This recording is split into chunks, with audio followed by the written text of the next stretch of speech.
Hi, everybody. I am going to read to you the second chapter of our One School, One Book, The World According to Humphrey. So, if you remember yesterday in chapter 1, Humphrey was a hamster who had been bought by Mrs. McNamara. He called her Mrs. Mac, and she put him in her classroom. And she said it was a good way for kids to learn about taking care of others and being kind and respectful. But right at the very end of the chapter, Humphrey was very upset because Mrs. Mack was leaving, and the original teacher, Mrs. Brisbane, was coming back to the room, and she wasn't very fond of hamsters. And the last thing we read in chapter 1 was that Humphrey had decided that he was going to try to escape because he knew that the lock on his cage did not work. So we're going to read chapter 2 of The World According to Humphrey by Betty G. Burney, and this chapter is entitled Nightlife.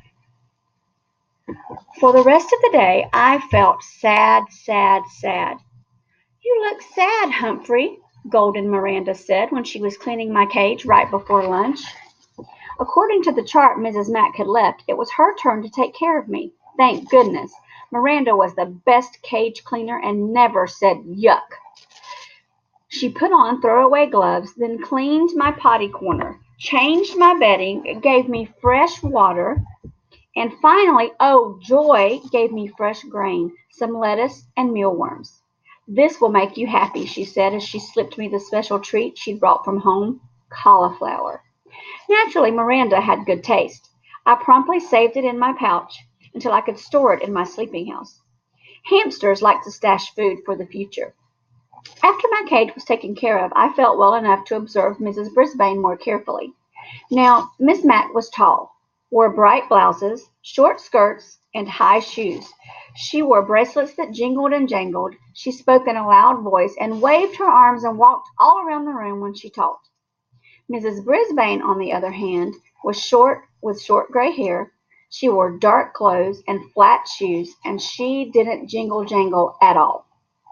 She spoke in a voice just loud enough to hear and sat at her desk or stood at the chalkboard when she talked. No wonder I was feeling drowsy after lunch.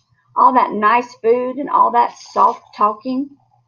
Is that all this hamster does? Sleep? She asked at one point when she glanced over at my cage. Well, he's turnal, replied Raise Your Hand Heidi Hopper. Raise your hand, Heidi, said Mrs. Brisbane. What's turnal? You know, turnal. He sleeps during the day, said Heidi.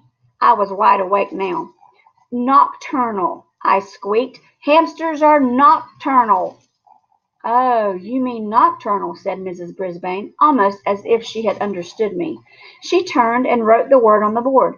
Can anyone else name an animal that's nocturnal? Owl, said Heidi. Raise your hand, Heidi, said Mrs. Brisbane, but that is correct. An owl is nocturnal. Anyone else? A voice shouted out, My dad! Mrs. Brisbane looked around. Who said that? He did. AJ.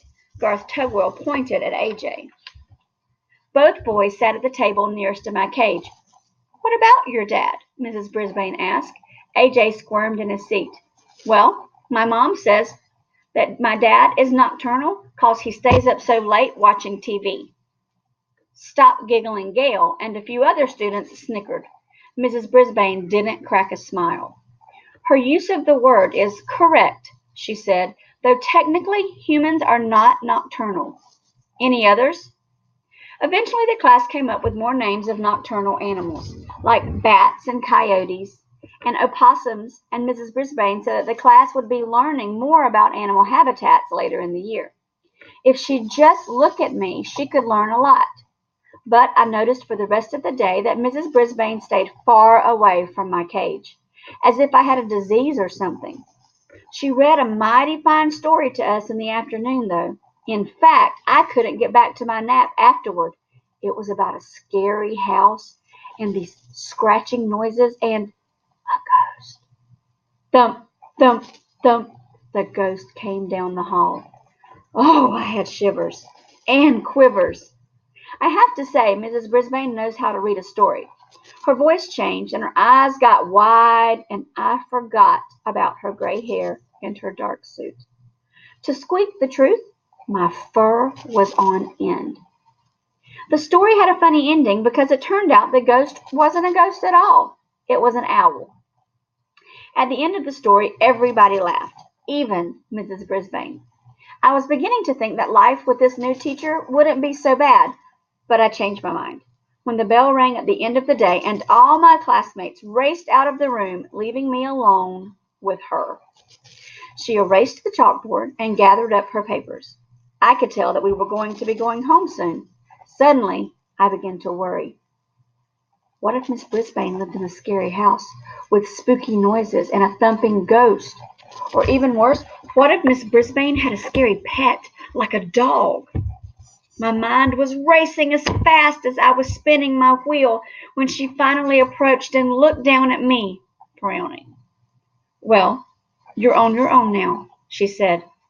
With that, she closed the blinds and walked away, but I heard her mutter, "Rodent," under her breath. She left the classroom and closed the door. She left me alone, all alone in room 26. I had never been alone before. As the room slowly got darker and quieter, I thought back to the happy times at Miss Mack's apartment. There were always cheery lights on and music and telephone talking and, oh dear, during the day I never noticed how the clock on the wall ticked off the seconds, one by one, very loudly. Tick, tick, tick. I was feeling sick, sick, sick. I wondered if there were any owls around room 26 or ghosts. I tried to pass the time by writing in my notebook about Petarama and my days at Mrs. Mack's apartment. Writing took my mind off my jittery nerves, but eventually my writing paw began to ache, and I had to stop. If only I could roam free as I had at Miss Mack's apartment. Then I remembered the lock doesn't lock. It only took a few seconds to jiggle the door open. I skittered across the table.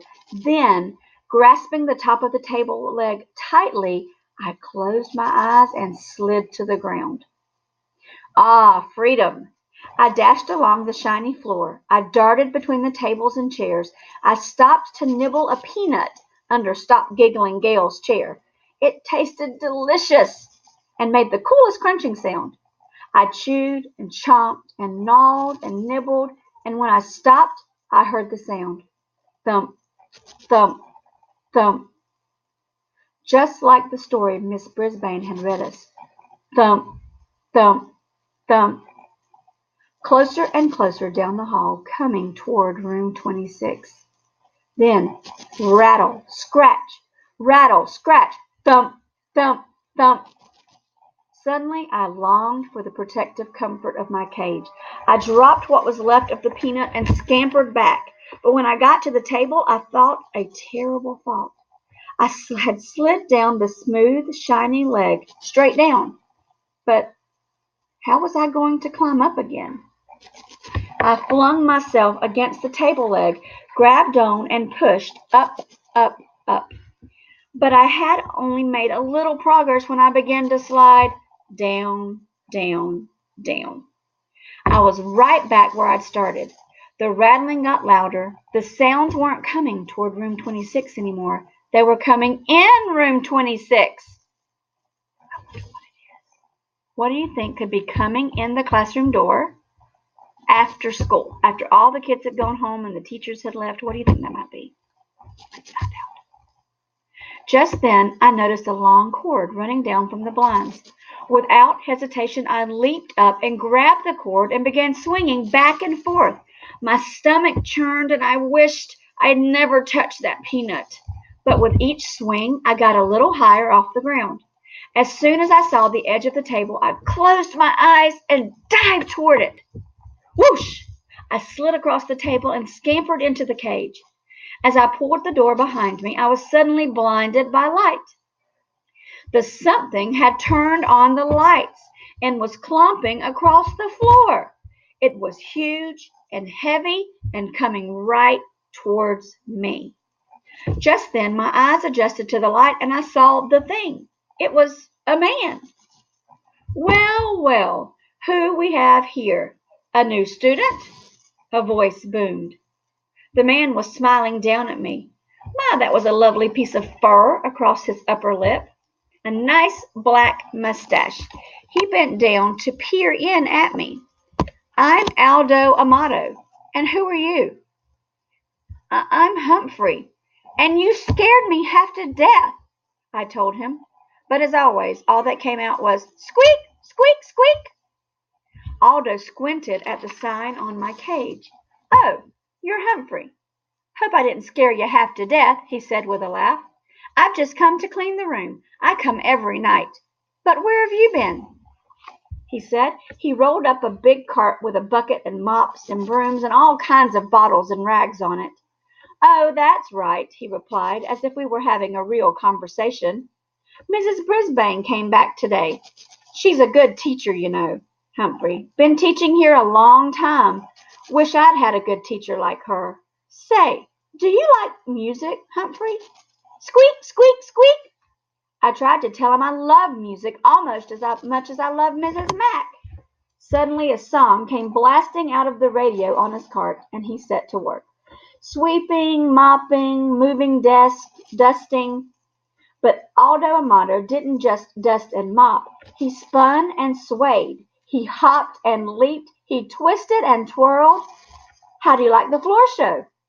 Aldo asked me as he grasped the mop like a dancer holding his partner. Get it? It's a floor show? 'Cause I'm cleaning the floor. Then Aldo roared the biggest roar of a laugh I'd ever heard. His big mustache shook so much I thought it might fall off. You like that? I'll show you real talent, Humphrey. Aldo Amato picked up his broom and very carefully stood it up with the very tip balancing on one outstretched finger. It wiggled from side to side, but Aldo moved with the broom and managed to keep it balanced straight in the air for an amazingly long time. When he was finished, he bowed deeply and said, What do you think?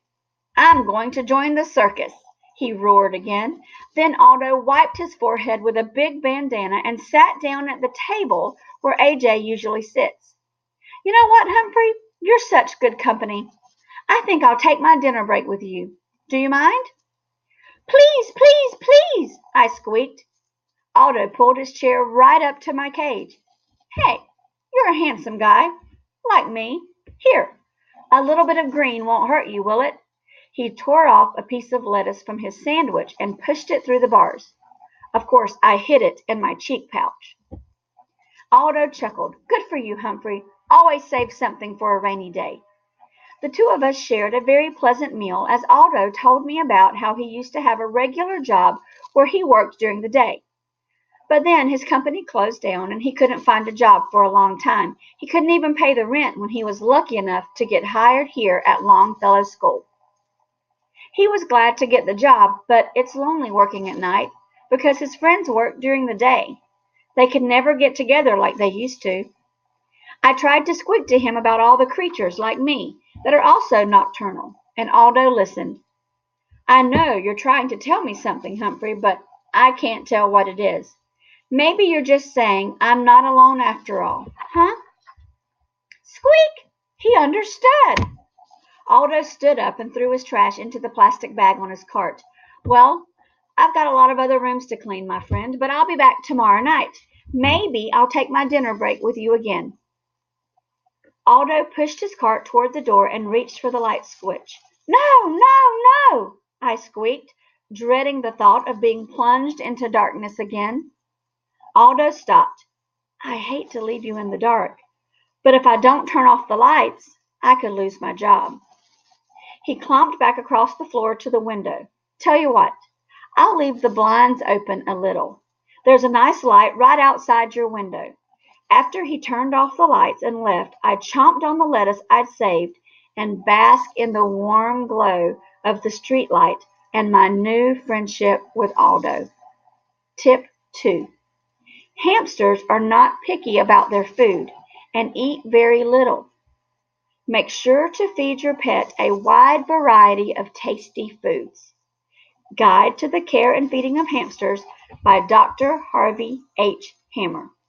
I hope you've enjoyed Chapter 2 of Humphrey. Come back tomorrow and we will read Chapter 3. See you later. Bye, guys.